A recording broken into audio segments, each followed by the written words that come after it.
Apple launched the Apple Watch Series 3 in September 2017 in a realized hope that the third time's the charm. With improved fitness tracking and music syncing, plus the ability to connect to a cell network instead of relying on your phone, the Apple Watch is still the best smartwatch out there. Instead of duking it out with a smartphone manufacturer, Apple's main source of competition is the much more affordable Fitbit Versa. Fitbit finally caught up on the design front and the Versa has better battery life, but it lacks the communication features of the Apple Watch.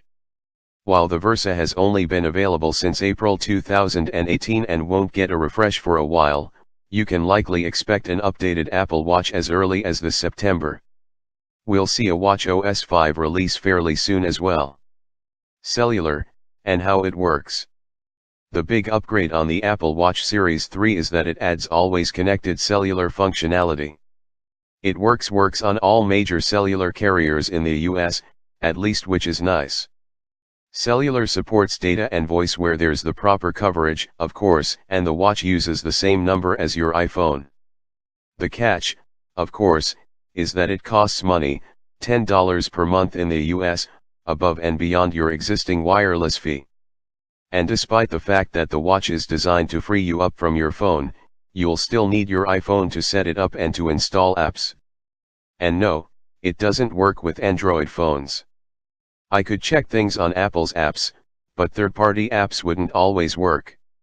And also, to get notifications from third-party apps in the cloud, your iPhone needs to be powered up somewhere so the watch can communicate with it via the cloud. So, yeah, even if you're out running without your iPhone, it still needs to be powered up and online somewhere. Weird, but true. Apps can't be installed directly from the watch, either, unlike on Android Wear and Samsung Gear watches.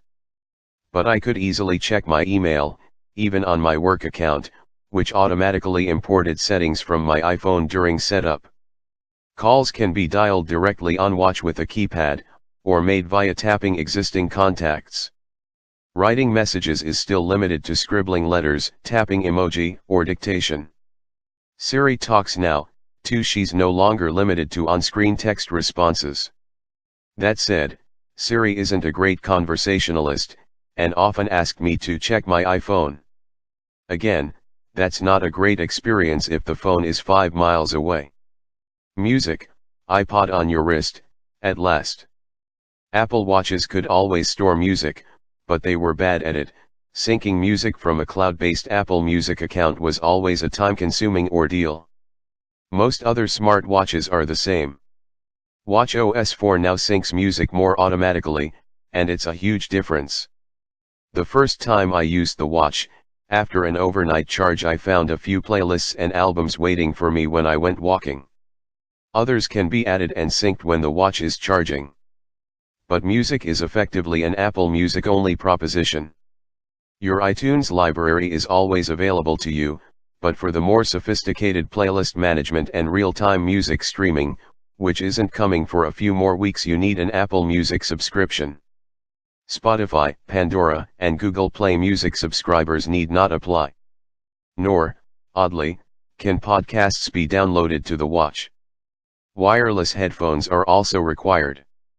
AirPods are a perfect fit for the cellular watch, so much so that they feel like an essential accessory. For the most part, they pair instantly.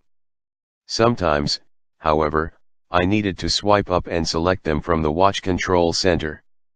Fitness making more strides, particularly with heart. Most people use Apple Watch as a fitness tracker. The on-watch extra sensor this time is a barometric altimeter, which lists stair climbing stats like a Fitbit. And the Series 3 still includes the big fitness improvements from 2016, GPS and swim-proofing. It's waterproof to 50 meters, even in seawater. Out of the box, the Apple Watch Series 3 runs watchOS 4, the software update that's now available to all previous watch owners. The new operating system amps up coaching a bit, if you let it. I'd see a ping that I could try for more activity today. Or at the end of one day, I was encouraged to take a 20-minute walk to close my red ring. I like coaching in wearables. The Apple Watch is doing it slowly, but now more on watch than Fitbit, which relies more on a companion smartphone app. Heart rate, previously a ping as needed tool, now lists more graphs for all-day averages in resting heart rate and walking heart rate. I found these really useful, and nice baselines. Other graphs and averages for workouts are listed, too. It's more like what Samsung's Gear watches offered in terms of fitness info on watch. Heart rate recovery times are calculated over 3 minutes after workouts, but Apple Watch doesn't help me understand what my numbers mean. Are they good? The only quasi-medical advice the watch gives is a ping if your heart rate hits a certain number when stationary, indicating you might want to relax, or seek medical attention. 120 bpm, 130 bpm, 140 bpm, you set it yourself. I luckily never hit the emergency ping, so I can't say what it's like. The best cellular smartwatch, but not a must-have. Do you even need an Apple Watch in the first place? No. And the step back in battery life that the new features require, sometimes, makes it feel like a compromise. But, when I went for walks with just the watch, it was pretty fun. And I enjoyed the feeling of being unburdened from my phone. I even left my wallet at home. Then I found out that the cafe down the street didn't take Apple Pay. So, maybe the world hasn't caught up with Apple's mobile lifestyle vision yet. But if it appeals to you, the Apple Watch Series 3 is the way to go.